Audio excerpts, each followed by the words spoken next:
पढ़ते जिस ओर कदम मेरे उधर भूगोल दब जाते हैं। पढ़ते जिस ओर कदम मेरे उधर भूगोल दब जाते हैं।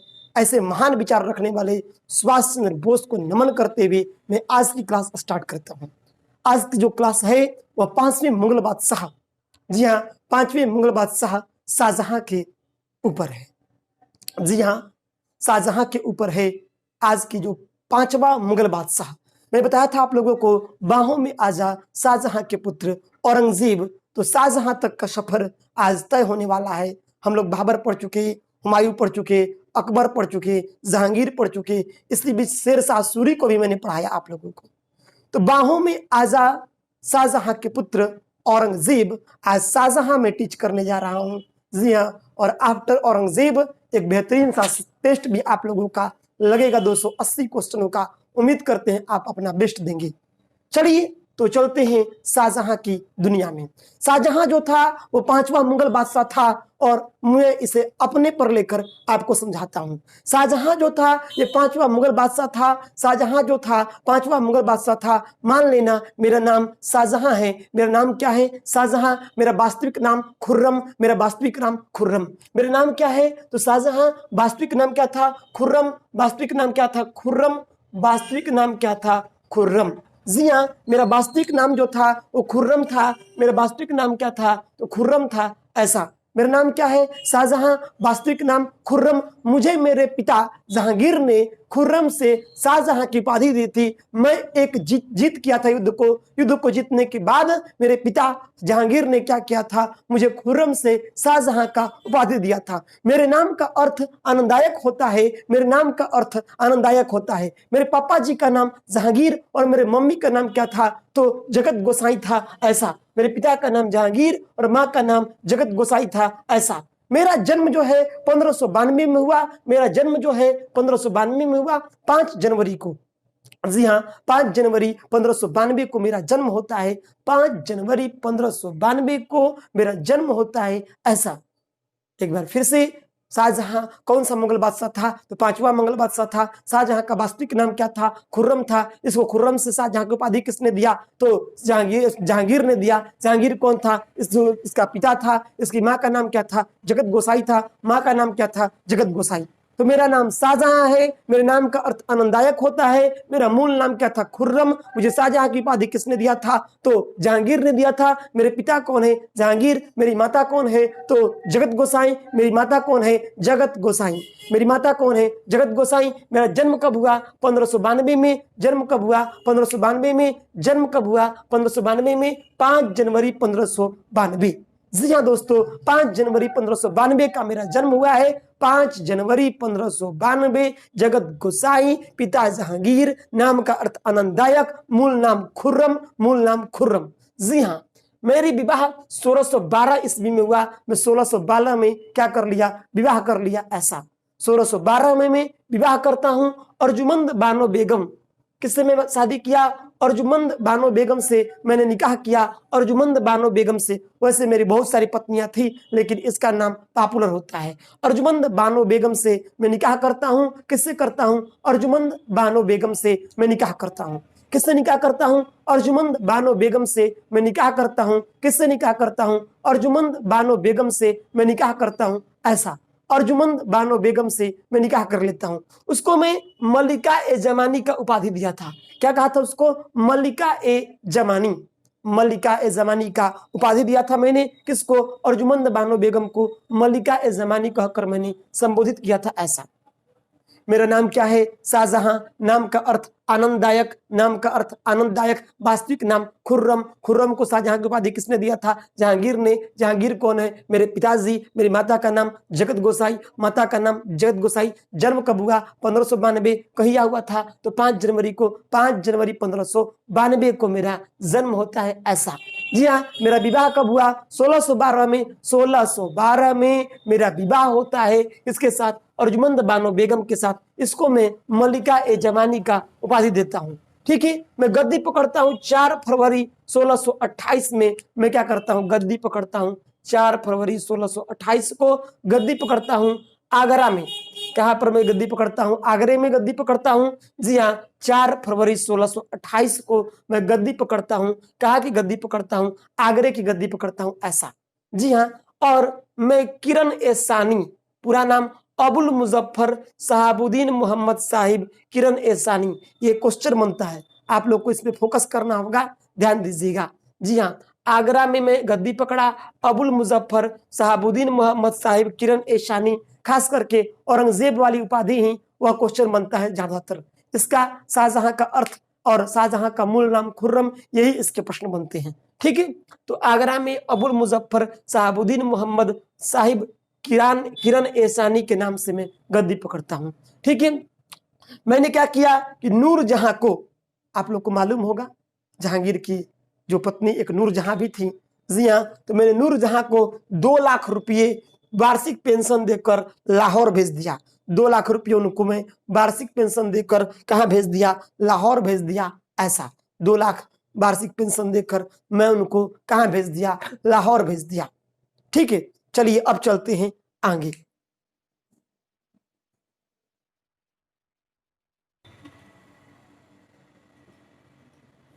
चलिए तो आगे चलते हैं। देखिए, शाहजहां के शासनकाल को स्थापत्य कला का स्वर्णकाल कहा गया। जी हाँ दोस्तों, शाहजहां के शासनकाल को स्थापत्य कला का स्वर्णकाल कहा गया। इसके शासनकाल के दौरान एक से एक इमारतों का निर्माण हुआ हमारे भारत में। जी हाँ, शाहजहां के शासनकाल को स्थापत्य कला का स्वर्णकाल कहा गया। क्या कहा गया? स्थापत्य कला का स्वर्णकाल कहा गया।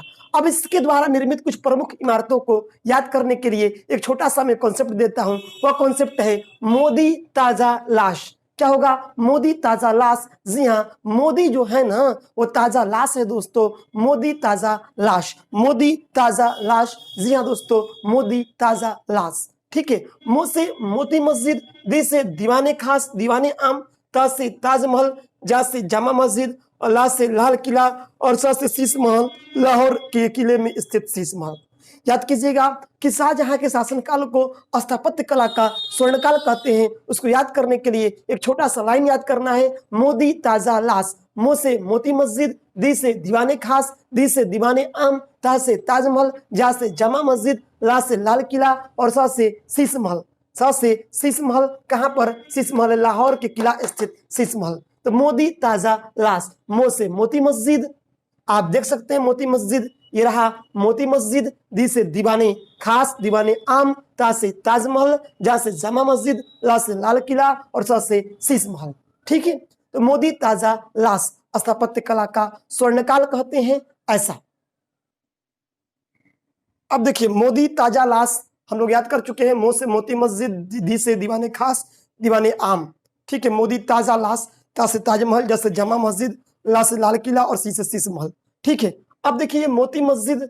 जी हाँ, शाहजहां ने क्या किया कि दिल्ली के निकट शाहजहानाबाद नगर की स्थापना की। शाहजहां ने क्या किया कि ये आपके दिल्ली के निकट शाहजहानाबाद नगर की स्थापना किया। जी हाँ, जिसको अभी वर्तमान में पुरानी दिल्ली के नाम से हम लोग जानते हैं। शाहजहां ने क्या किया कि नई दिल्ली के निकट शाहजहानाबाद नामक नगर की स्थापना किया। मैंने क्या किया कि दिल्ली के निकट में शाहजहानाबाद नगर की स्थापना किया। जी हाँ दोस्तों, ये जो दीवाने खास और दीवाने आम मैंने बनवाया था, ये कहाँ पर बनवाया था? थोड़ा सा दिमाग में डाल लेना। मैं यह दिल्ली में बनवाया था। जब मैंने क्या किया कि राजधानी को आगरा से दिल्ली कर दिया था 1638 में। जी हाँ, राजधानी को मैंने क्या किया? आगरा से दिल्ली कर दिया। जी हाँ, दिल्ली जो है राजधानी बन चुकी थी, तो मैंडेट कीजिएगा, मैंने दिल्ली में क्या किया? लाल किला का स्थापना किया, और इसी किले में दीवाने खास और दीवाने आम, जी हाँ, दीवाने खास और दीवाने आम का भी मैंने निर्माण किया। किसका निर्माण किया? दीवाने खास और दीवाने आम का भी मैंने निर्माण किया। आप देख सकते हैं कि शाहजहां ने दिल्ली के निकट शाहजहानाबाद नामक नगर बसाया, और मैंने क्या किया? 1638 में अपनी राजधानी को आगरे से दिल्ली मर्ज कर दिया, आगरे से दिल्ली कर दिया, ट्रांसफर कर दिया। साथ ही साथ यहाँ पर मैंने लाल किला, और इस लाल किले में दीवाने आम और दीवाने खास का निर्माण भी किया। क्या किया? तो दीवाने आम और दीवाने खास का निर्माण भी किया। जी हाँ, जिस पर जो तख्से ताउस नाम सुने होंगे आप लोग। तख्से ताउस रत्नों से जड़ा हुआ, मतलब रत्नों से जड़ा हुआ सोने का सिंहासन था, ऐसा। जी हाँ, अब देखिए ये मोती मस्जिद जो है ये दिल्ली में है, दीवाने आम दिल्ली में, दीवाने खास दिल्ली में, और ये लाल किला दिल्ली में, जी हाँ, और ये ताजमहल कहाँ पे? आगरे में। अब देखिए थोड़ा सा इसी में देखिए, यह ताजमहल, ताजमहल आगरा में, इसका डिजाइन जो है, रूपरेखा उस्ताद ईसा ने बनाया था तथा इसका निर्माण करने वाला जो था बंदा स्थापत्य कला का बहुत ही उस्ताद व्यक्ति था, उसका नाम था उस्ताद अहमद लाहौरी। जी हाँ, उस्ताद अहमद लाहौरी निर्माण करता था और इसका रूपरेखा डिजाइन कौन बनाया था? उस्ताद ईसा। जी हाँ, उस्ताद ईसा ने क्या किया था? ताजमहल का डिजाइन बनाया था ऐसा। ठीक है, तो मोदी ताजा लाश याद रखिएगा। मोती मस्जिद कहाँ पर है? दिल्ली में। और मोदी दी से दीवाने खास कहाँ है? दिल्ली में। दीवाने आम कहाँ है? दिल्ली में। कहा किस किले के भीतर है? लाल किले के भीतर है ऐसा। ठीक है, ये ताजमहल कहाँ पर है? आगरे में। समझ में आ रही बातें? अब देखिए कि 1638 में राजधानी आगरे से दिल्ली कर दिया गया ऐसा। दीवाने आम, दीवाने खास, लाल किला, ये मोती मस्जिद सारे कहाँ पर? दिल्ली में है। जमा मस्जिद भी। जी हाँ, तो ये अब देखिए ताजमहल आगरा में है। ठीक है, उस्ताद ईसा इसका रूपरेखा बनाया था। ताजमहल का डिजाइन किसने बनाया? उस्ताद ईसा ने बनाया ऐसा। और निर्माणकर्ता जो था वह उस्ताद अहमद लाहौरी था ऐसा। अब देखिए मैंने नोट लिख रखा है कि यहाँ पर हुमायूं के मकबरे को ताजमहल का पूर्ववर्ती माना जाता है। जो हुमायूं का मकबरा था जिसे नूरजहां बनवाई थी, आप लोग को मालूम होगा। तो इस हुमायूं के मकबरे को, जी हाँ, हुमायूं के मकबरे को, सॉरी नूरजहां नहीं बनवाई थी यार, हाँ हाँ गड़बड़ा जा रहा है। ठीक है, हुमायूं के मकबरे को ताजमहल का पूर्ववर्ती माना जाता है। किसका पूर्ववर्ती? ताजमहल का पूर्ववर्ती माना जाता है ऐसा। जी हाँ, ये हुमायूं के मकबरे को ताजमहल का पूर्ववर्ती माना जाता है ऐसा। हुमायूं का जो मकबरा है उसको क्या माना जाता है? ताजमहल का पूर्ववर्ती माना जाता है। मैं भूल रहा हूँ हुमायूं का मकबरा कौन बनवाया था, दिमाग से उतर रहा है। ठीक है, तो मैंडेट कीजिएगा कि हुमायूं के मकबरे को ताजमहल का पूर्ववर्ती माना जाता है। मतलब मकबरा उसका इतना खूबसूरत है वो ताजमहल जैसा ही दिखता है। फॉर काइंड इन्फॉर्मेशन, ताजमहल भी एक प्रकार का मकबरा ही है। यहीं पर आपको उसकी पत्नी जहाँ मुमताज महल को जहाँ दफनाया गया है, आप सभी लोगों को मालूम होगा कि जो ताजमहल है शाहजहां मुमताज महल की याद में बनवाया था। उसको इतना मोहब्बत करता था, उसकी मोहब्बत में उसने ताजमहल बनवाया। अक्सर लोग जाते हैं ताजमहल घूमते हैं और ऐसे करके फोटो जरूर खिंचवाते हैं ताजमहल को पकड़ने वाला। जी हाँ, तो ये वही बगल में, पत्नी के बगल में इस शाहजहां का भी मकबरा वहीं पर है। आप देख सकते हैं, कभी जाने का मौका मिले तो दुधिया रोशनी आती है उसमें ताजमहल में ऐसा। तो ये ताजमहल भी एक प्रकार का मकबरा ही है। ठीक है, तो हुमायूं के मकबरे का पूर्ववर्ती माना जाता है। इतना खूबसूरत है ये ताजमहल ऐसा। ठीक है, अब देखिए मयूर सिंहासन का निर्माण शाहजहां ने करवाया था। ये मयूर सिंहासन का निर्माण भी किसने करवाया? शाहजहां ने ही करवाया। और इसका मुख्य कलाकार जो था बेबादल खान था। कौन था? बेबादल खान था ऐसा।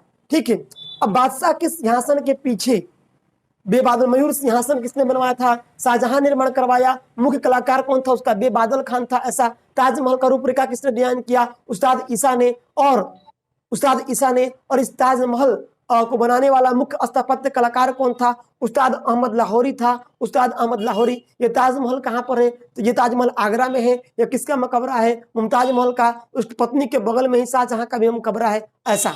ठीक है, और ये मोती मस्जिद जो है आपका दिल्ली में स्थित है। ये शाहजहानाबाद दिल्ली के नगर, दिल्ली के निकट शहर बसाया गया। किसके द्वारा? शाहजहां के द्वारा ऐसा। अब देखिए मयूर सिंहासन का निर्माण शाहजहां ने करवाया। मयूर सिंहासन का निर्माण किसने करवाया? शाहजहां ने करवाया। इसका मुख्य कलाकार जो था बेबादल खान था ऐसा। बेबादल खान था ऐसा। ठीक है, बादशाह के सिंहासन के पीछे पितृदुरा, याद रखिएगा बड़ा बढ़िया क्वेश्चन है यह। पितृदुरा के जड़ाऊ काम का श्रृंखला बना है जिसमें कि यूनानी देवता ऑफियर्स को बीड़ा बजाते हुए चित्रित किया गया है। किसको? ऑफियर्स को बीड़ा बजाते हुए चित्रित किया गया है ऐसा। ऑफियर्स को बीड़ा बजाते हुए चित्रित किया गया है ऐसा। ऑफियर्स को क्या किया गया है? बीड़ा बजाते हुए चित्रित किया गया है ऐसा। ठीक है, क्या करते हुए? बीड़ा बजाते हुए चित्रित किया गया है ऐसा ऑफियर्स को मयूर सिंहासन के पीछे में। ठीक है, चलिए और आगे बढ़ते हैं।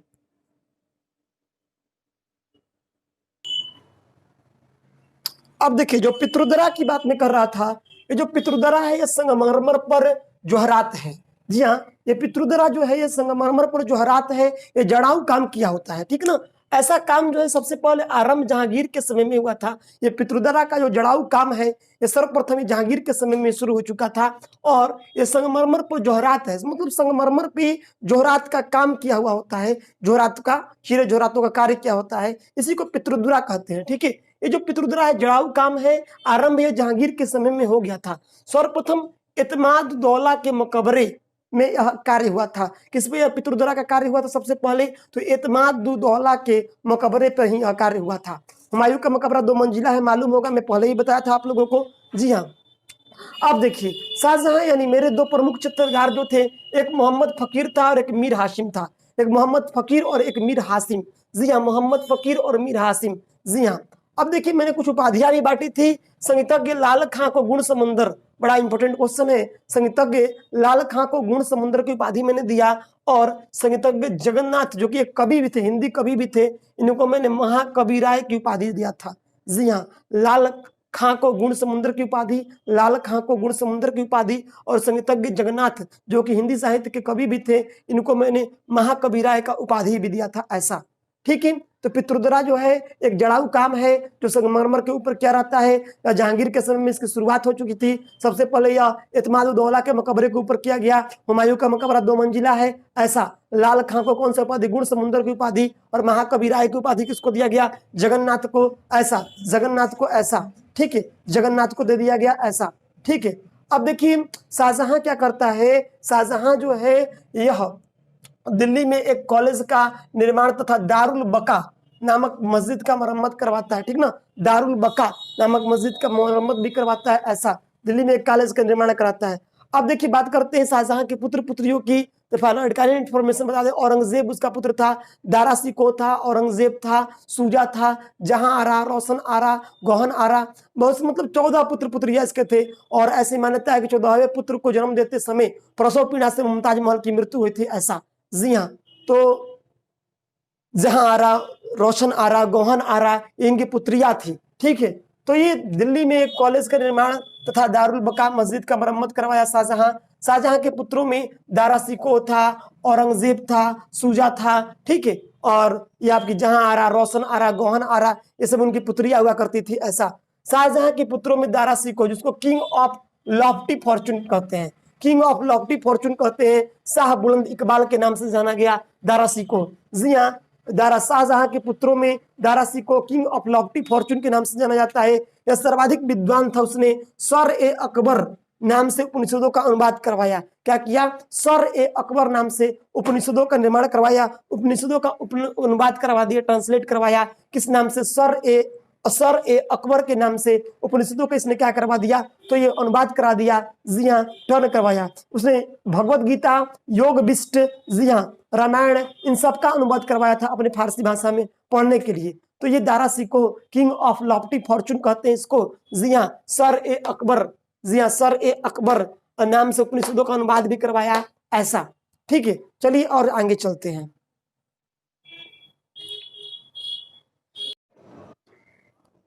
चलिए अब आगे चलते हैं। अब अंत के कगार पर पहुंच चुका है यह शाहजहां। देखिए, शाहजहां के काल को थोड़ा समय रोकूंगा यहाँ पे। ठीक है। शाहजहां के काल को, जी हाँ, शाहजहां के काल को स्थापत्य कला का स्वर्णकाल कहते हैं। यहाँ 3 क्वेश्चन निकालूंगा।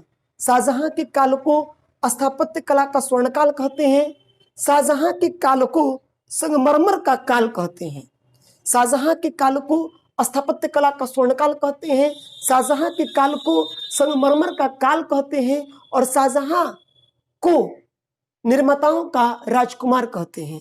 शाहजहां को निर्माताओं का राजकुमार कहते हैं। मतलब क्या? निर्माताओं का मतलब बहुत सारी चीजों निर्माण कराया, इस कारण से उसको निर्माताओं का राजकुमार कहते हैं। शाहजहां के काल को संगमरमर का काल कहते हैं। शाहजहां के समय को क्या कहते हैं? स्थापत्य कला। अब देखिए, बात करते हैं शाहजहां की कहानी को थोड़ी सी और आगे ले चलते हैं। तो कुछ क्वेश्चन यहाँ निकालते हैं। देखिए, शाहजहां के समय को स्थापत्य कला का स्वर्णकाल कहा गया। शाहजहां के समय को स्थापत्य कला का स्वर्णकाल कहा गया। शाहजहां के समय को संगमरमर का काल कहा गया। शाहजहां के समय को स्थापत्य कला का स्वर्णकाल कहा गया। शाहजहां के समय को क्या कहा गया? संगमरमर का काल कहा गया। और शाहजहां के समय को ही, उसी समय में शाहजहां को निर्माताओं का राजकुमार कहा गया। क्या कहा गया? निर्माताओं का राजकुमार किसको? शाहजहां को। शाहजहां के समय में शाहजहां जो था अपने दारा शिकोह को अपना उत्तराधिकारी नियुक्त कर दिया था, किंतु औरंगजेब उसकी बात को नहीं मानता है। औरंगजेब उसका पुत्र था और उत्तराधिकार के लिए वह युद्ध छेड़ देता है। उत्तराधिकार के लिए युद्ध जो लड़ा गया, पहला युद्ध धर्मट का युद्ध, फिर सामूगढ़ का युद्ध, फिर देवराई का युद्ध, ये तीनों युद्ध जो है दारा सिकोह और औरंगजेब के बीच होता है। सब में दारा सिकोह हार जाता है, औरंगजेब जीत जाता है। अंत में जब ये देवराई घाटी का युद्ध होता है तो यहीं पर हत्या कर देता है और इसकी क्या नाम है, इस्लाम धर्म की अवहेलना करने के कारण इसका हत्या हो जाता है किसका, दारा सिकोह को। और अंतोगत 1658 का वक्त चल रहा था और किसको पकड़ लिया जाता है, तो पकड़ लिया जाता है शाहजहां को और आगरे के किले में उनको कैद कर दिया जाता है। और उसी किले में कैद करने के बाद, जी हाँ, 8 वर्ष तक कैदी जीवन जीने के बाद मृत्यु हो जाती है किसकी, शाहजहां की। और उसका मकबरा जो है आपके आगरे में है, उसकी पत्नी मुमताज महल के बगल में उसको दफना दिया जाता है। शाहजहां के बारे में ऐसी किंवदंतियां है कि शाहजहां जो था उसकी पुत्रियां 3 थी, एक जहां आरा थी, एक रोशन आरा थी, एक गौहन आरा थी। तो ऐसी मान्यता है कि वह जहां आरा के साथ लिव इन रिलेशन में रहा करता था, वो अपनी पुत्री के साथ रिलेशन में था। और शायद उसने ऐसा स्टेटमेंट दिया था जिसको कि बुक्स में नहीं उजागर किया गया। उसने कहा था कि वह इतना कैरेक्टरलेस था शाहजहां के बारे में। 1-2 बुक मैंने पढ़ने के बाद मुझे पता चला कि शाहजहां के बारे में ऐसा किसी ने लिखा है कि शाहजहां इतना चरित्रहीन था कि वह कहा था कि अपनी पत्नी मुमताज महल के मरने के बाद अपनी बेटी के साथ ही वो लिव इन रिलेशन में रहता था, यानी बिना शादी किए उसके साथ रिश्ते बनाता था, शारीरिक संपर्क करता था अपनी बेटी के साथ ही। और उसका मानना था कि बाग में लगाए गए फूल पर जब वो पौधा फूल बन जाता है तो उस फूल पर सबसे पहले अधिकार जो होता है उस माली का होता है। तो इसलिए अपनी पुत्री पर जब बड़ी हो गई तो सबसे पहले अधिकार मेरा है, ऐसा उसने स्टेटमेंट दिया था। इसका विरोध बहुत सारे उलमाओं ने किया था। और देखते ही आप इस हस्र का क्या अंजाम हुआ इस शाहजहां का। जी हाँ, उसके ही बेटे औरंगजेब ने उसको कैद कर दिया। जी हाँ, तो वैसे प्रेम की निशानी माना जाता है किसको, मुमताज महल और शाहजहां की प्रेम की अटूट निशानी ताजमहल। जो भी बन जाता है ऐसे करके फोटो जरूर खिंचवाता है। उम्मीद करते हैं यह चैप्टर, यह टॉपिक आप लोग को समझ में आया होगा। मिलते हैं छोटे से ब्रेक के बाद अपने अगले टॉपिक पे। तब तक के लिए आप सभी लोगों को मेरा जय हिंद है। कलम क्रांति जिंदाबाद और रख हौसला, हिम्मत ना हार। जय हिंद।